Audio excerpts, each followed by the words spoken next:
Hello dear students, मैं Kamlesh sir अपने YouTube channel खुशी कोचिंग सेंटर में आप लोगों का बहुत बहुत स्वागत करता हूं।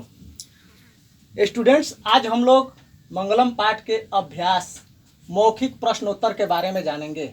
मौखिक प्रश्नों के बारे में जानेंगे, तो आइए देखते हैं।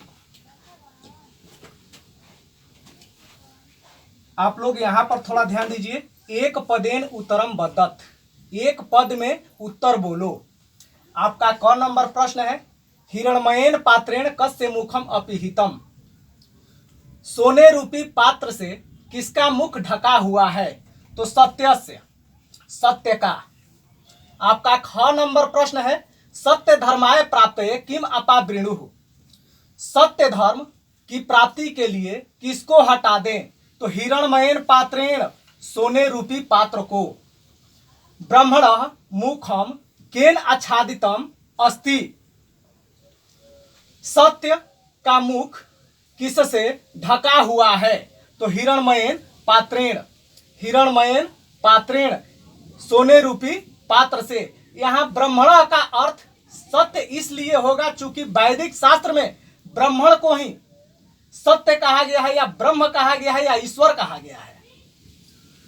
अगला आपका प्रश्न है घ नंबर, महतो महियानः कह। महान से महान क्या है?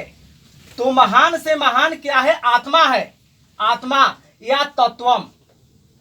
आपका आत्मा या तत्वम, यही दो ऑप्शन में से देगा परीक्षा में। अणोः अणियानः कह। आपका अगला प्रश्न है अंग नंबर, अणो अणियानः कह।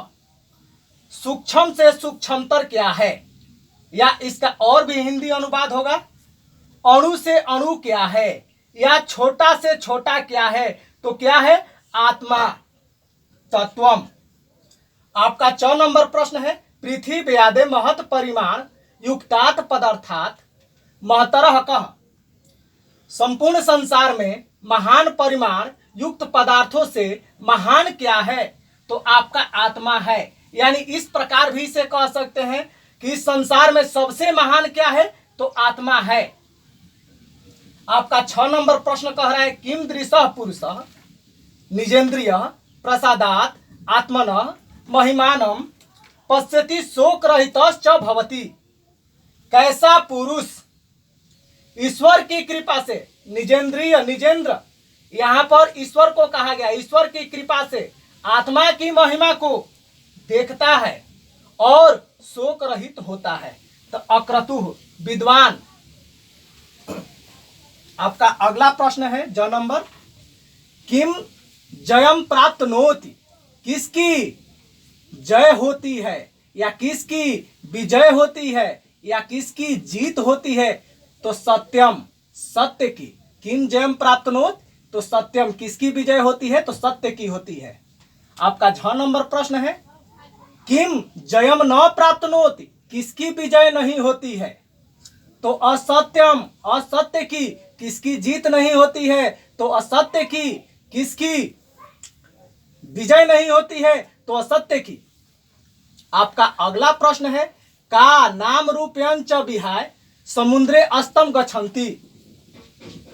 कौन अपने नाम रूप को छोड़कर समुद्र में विलीन हो जाती है?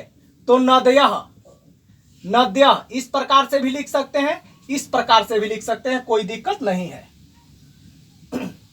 नदियां, कौन अपने नाम रूप को छोड़कर समुद्र में विलीन हो जाती है? तो नदियां। अब आपका दूसरा प्रश्न यहां पर है, एतेषां पदानां प्रथमम चरणम मौखिक रूपेण पुर्यत। इन पदों को प्रथम चरण मौखिक रूप में पूरा कीजिए। तो आपका यहां पर दिया गया हिरणमयेन, लेकिन आपके परीक्षा में यह इस प्रकार से पूछता है, हिरणमयेन डॉट डॉट रिक्त स्थानानि पुर्यत। तो यहां पर क्या होगा, अगर आप लोग मंत्र को, श्लोक को अच्छी तरह से याद कर लेंगे तो ऐसी परेशानियां आप लोगों के पास नहीं होगी। आपका ये पहला श्लोक से लिया गया हिरणमयेन। तो हिरणमयेन का आगे क्या है? हिरणमयेन के आगे क्या है? तो हिरणमयेन के आगे पात्रेण दिया गया है। क्या दिया गया है? पात्रेण। तो यहां पर क्या फिल करेंगे? पात्रेण फिल करेंगे। तो इसी प्रकार से हम सभी प्रश्नों को बता देते हैं। हिरणमयेन तो यहां पर होगा पात्रेण। अणोरणीयानः तो इसकी आगे क्या है? महतो महीयानः। आपका तीसरा प्रश्न कह रहा है सत्यमेव जयते, तो उसके बाद आगे दिया गया सत्यमेव जयते के बाद नानृतम। नानृतम यथा नधः।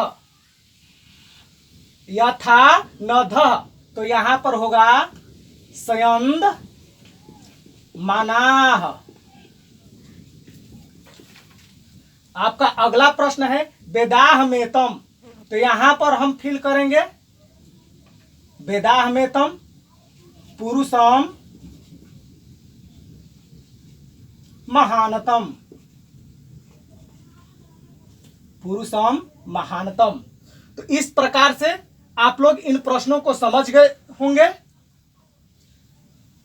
मैं अब आप लोगों को अगले वीडियो में मिलूंगा, जिसमें हमारा टॉपिक होगा अभ्यास लिखित। जो अभ्यास लिखित दिया गया है उन्हीं प्रश्नों को मैं अगले वीडियो में लेकर आऊंगा।